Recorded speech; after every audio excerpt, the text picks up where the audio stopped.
எல்லா அரசியல்வாதிகளையும் நீங்கள் தவறாக ஒதுக்கிவிடக்கூடாது. எல்லோரும் அப்படி இல்லை.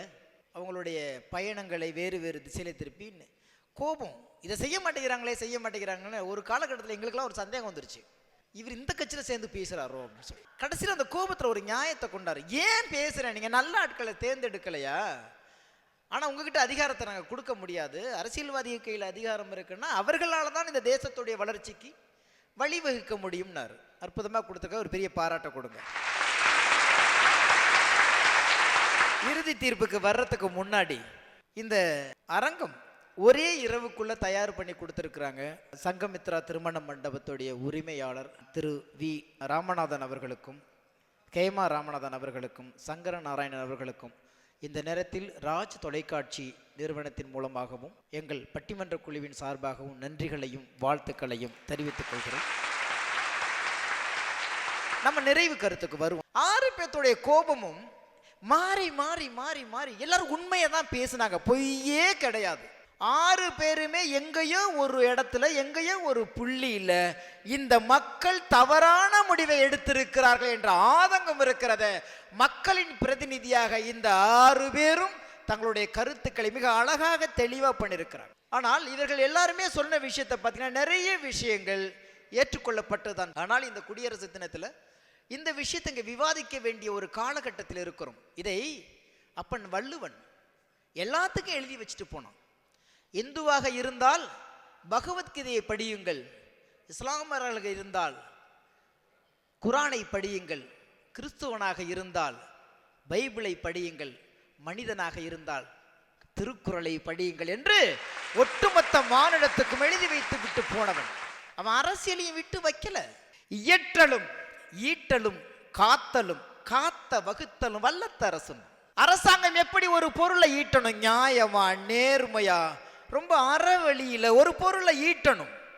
ஈட்டிய பொருளை எப்படி சேர்த்து வைக்கணும், எவ்வளவு பாதுகாப்பா சேர்த்து வைக்கணும், சேர்த்து வச்ச பொருளை எப்படி தொகுத்து வைக்கணும், தொகுத்த பொருளை எப்படி காத்து வைக்கணும், பத்திரமா காத்து வைக்கணும், காத்த பொருளை எந்தெந்த செலவினங்களுக்கு எவ்வளவு செலவிடணும், இது தெரிந்து இருந்தால்தான் ஒரு அரசு ஆளுமையுள்ள அரசு என்று ஒரு அரசுக்கு ஒரு குரல் இயற்றினார்.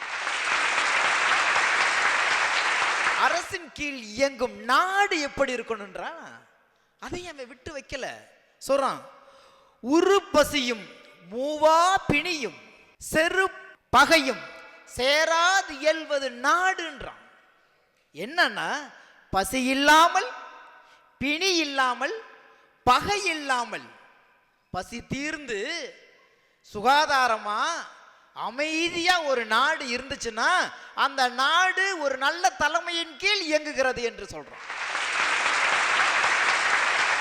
அதுக்கப்புறம் ஆட்சி செய்வோர் எப்படி இருக்கணும், அந்த அரசியல்வாதி எப்படி அங்க வர்றான். எவனையும் விட்டு வைக்கல. மொழியை பற்றி பேசல, இனத்தை பற்றி பேசல, எந்த இறையை பற்றியும் பேசல, மதத்தை பற்றியும் பேசல, வாழ்வியலை அடிப்படையாக அவன் பிரிச்சு மேய்ஞ்சிட்டு போனவன். சொல்றான், அரண் இழுக்கா தல்லவை நீக்கி மரண் இழுக்கா மானம் உடையது அரசு. எப்படின்னா வாழ்க்கை நன்னிலை பெற செம்மையான நெறிகளை வகுக்கணும் ஒரு தலைவன். நெறி, நிறைய தலைவனுக்கு இன்னைக்கு நெறினாவே என்னன்னு தெரியாது. சம் ப்ராப்ளமே அதுதான். எத்திக்ஸ், தத்துவம் தெரியாது. எதற்காக அரசியலுக்குள்ள வர்றோம், வந்ததுடைய காரணம் என்ன? அரசியல் என்பது தொழில் கூடம் அல்ல, சேவை தளம். நீங்க இங்க வந்து நீங்க மூலதனம் பண்ண வேண்டியது உழைப்பதானே தவிர உங்களுடைய கை பணத்தை அல்ல. உங்கள் சிந்தனையை மூலதனம் செய்யுங்கள் என்கிறான், உங்கள் செயல்பாட்டை மூலதனம் செய்யுங்கள் என்கிறான், நல்ல அன்பை மூலதனம் செய்யுங்கள் என்கிறான். அதான் சொன்னா, அழகா சொன்னா, செம்மையான நெறிகளை வகுத்தல், அதன் வழியில் ஆட்சி புரிதல், மக்களின் இயல்பையும் தேவையையும் செயல்படுத்துதல். மக்களுக்கு ஒரு இயல்பான தேவை இருக்கும் இல்லையா, அதை புரிஞ்சுக்கடாங்கிறான். அடுத்து சொல்றான், அறம் தவறாது அல்லவை நீக்கி. அறம் தவறாம அல்லவை நீக்கி ஒரு மிகப்பெரிய முன்னேற்றத்துக்கான வழி. சமூகத்தை முன்னேற்றணும்னா தப்பான வழியில போய் தான் அந்த மக்களுக்கு நல்லது செய்யணும்னு அவசியமே இல்லைன்றான். இப்படி ஒவ்வொன்றுக்கும் குரல் படித்தான். ஏன் இதை சொல்றேன்னா, இவங்க பேசின 6 பேத்துக்குள்ள இந்த குரலுக்குள்ள யாரு அடங்குனாங்க யாரு அடங்கலங்கிறத உங்க தீர்ப்புக்கு நான் விட்டுறேன். அரசியல்வாதியில் 2 வகை இருக்கிறார்கள் நண்பர்களே. ஒன்று கருத்தியல் அரசியல் பேசுபவர்கள், இன்னொன்று அதிகாரத்துக்கான அரசியலை பேசுவோர்கள். கருத்தியல் அரசியல் பேசுவோனால் உணர்வுகளை விதைக்கத்தான் முடியுமே தவிர செயல்படுத்த முடியாது. அரசியல் மேடைகளில் இலக்கியத்தை பேசி மயக்கியவர்கள் திராவிட இயக்கம். தப்புன்னு சொல்லல, நிறைய இலக்கியங்கள் அங்கேதான் எங்கள் தமிழ் மக்களுக்கு தெரிந்தது. பேரறிஞர் அண்ணா பேசாத இலக்கியமா? மூதறிஞர் கலைஞர் பேசாத இலக்கியமா? நாஞ்சிலார் பேசாத இலக்கியமா? யாரு பேசல. ஆனா இலக்கியம் தெரிஞ்ச அரசியல்வாதி இன்னைக்கு எவனாச்சும் இருக்கானா? இல்ல. இலக்கியத்தோட வாழ்க்கையை பகுத்து பார்க்கக்கூடிய பண்பு இருக்கா? முதல்ல வாசிக்கிற அரசியல்வாதியே இல்லையா? அப்பதானே மக்களை நேசிக்க முடியும்.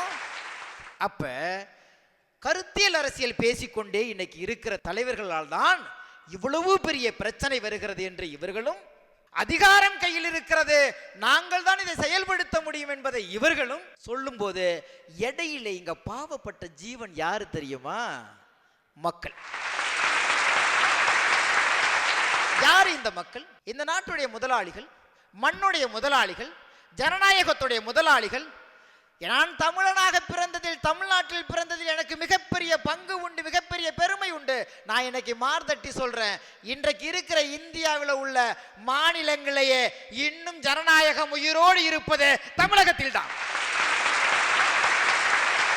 எந்த மொழிக்காரர்களாக இருந்தாலும் மனிதர்களாக இருந்தால் நாங்கள் முதல்வர்களாக ஏற்றுக்கொண்டிருக்கிறோம். இது பத்தாதா ஜனநாயகத்துக்கு? யாரு சொன்னாலும் மதம் பார்க்கல, இனம் பார்க்கல, நிறம் பார்க்கல, ஏற்ற தாழ்வு பார்க்கல.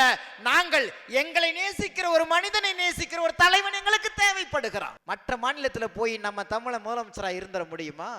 பிரிவினைவாதத்தை உண்டு பண்ணவில்லை, என் மாநிலத்தின் பெருமையை பேசிக் கொண்டிருக்கிறேன். எந்த ஊர்ல வேணாலும் நாங்க போயிட்டு என் தமிழனை தேடி கண்டுபிடிக்க முடியும். நம்ம மூஞ்சி மாதிரியே 100 மூஞ்சி எடுத்துட முடியும், முகத்தை எடுத்துட முடியும். நம்ம ஊர்ல தேச தலைவர்களுடைய பெயர்களை நாம ஊர்ல காமிக்க முடியும், ஆனா மற்ற மாநிலங்களை காமிக்க முடியுமா? ஆனால் இங்க அந்த அதிகாரம் இருக்கிறது.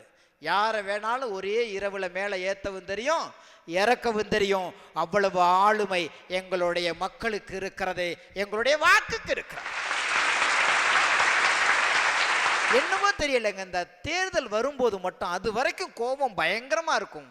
அன்னைக்கு மட்டும் வந்து ஜாதி முன்னாடி நிற்கும், மதம் முன்னாடி நிற்கும், சொந்தக்காரன் முன்னாடி நிற்பான், இப்படி எல்லாமே வந்து முன்னாடி நின்றுகிட்டு இருக்கும். ஆனா ஒரே ஒரு விஷயம் தெரியுங்களா?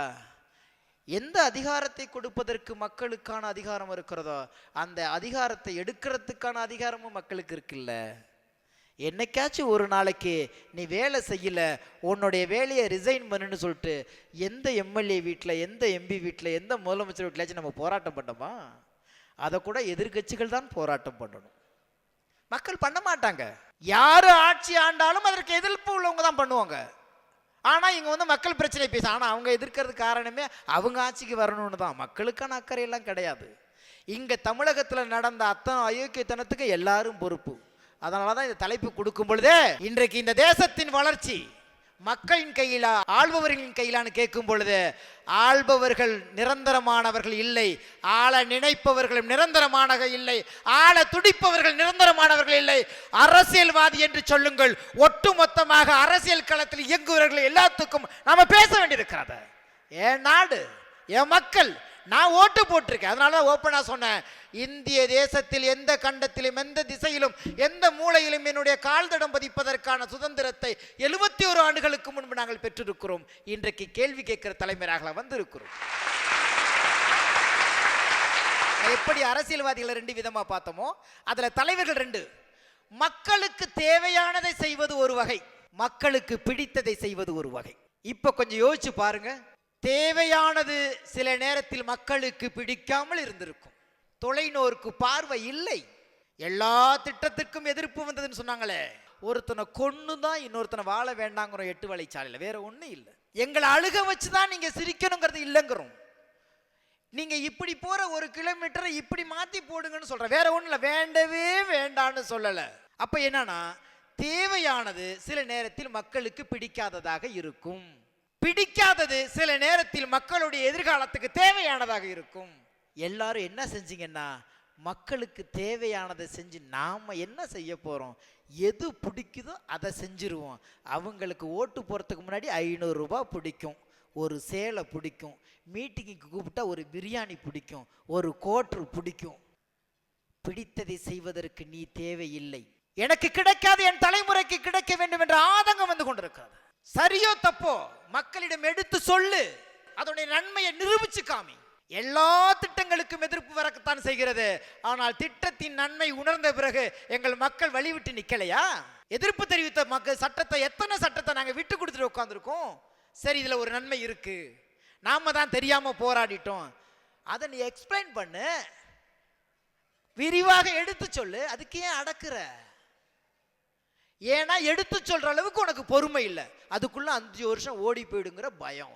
புரிய வைக்க முடியாது, புரிஞ்சிக்கவும் கூடாது என்பதில் தீர்மானமாக இருக்கிறீர்கள்.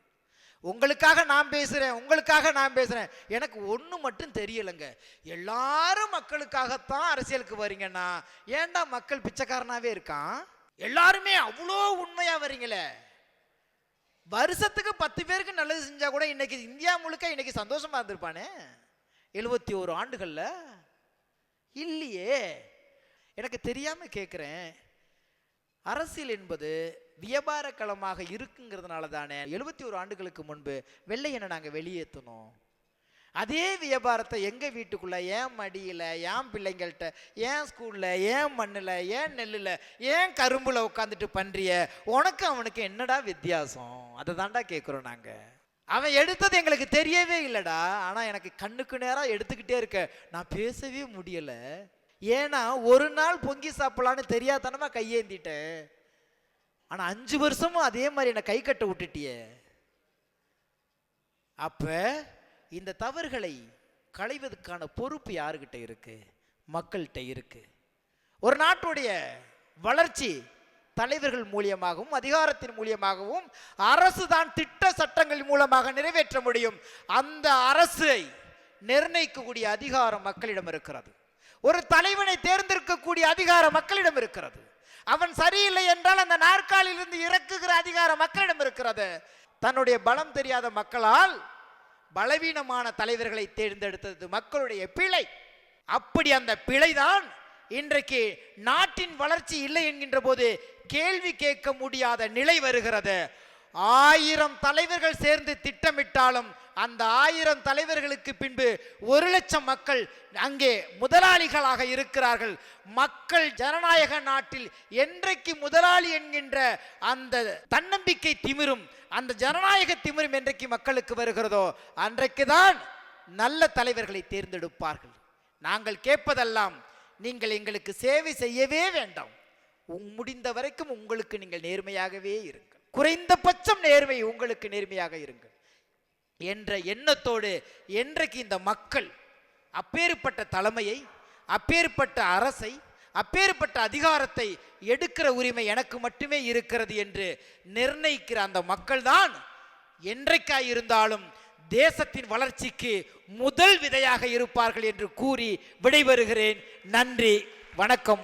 இந்த திரைப்படத்தை முழுமையாக கண்டு மகிழ உடனே டவுன்லோட் செய்யுங்கள் Raj digital TV OTT app. வருடத்திற்கு வெறும் 299 ரூபாய் மட்டும்.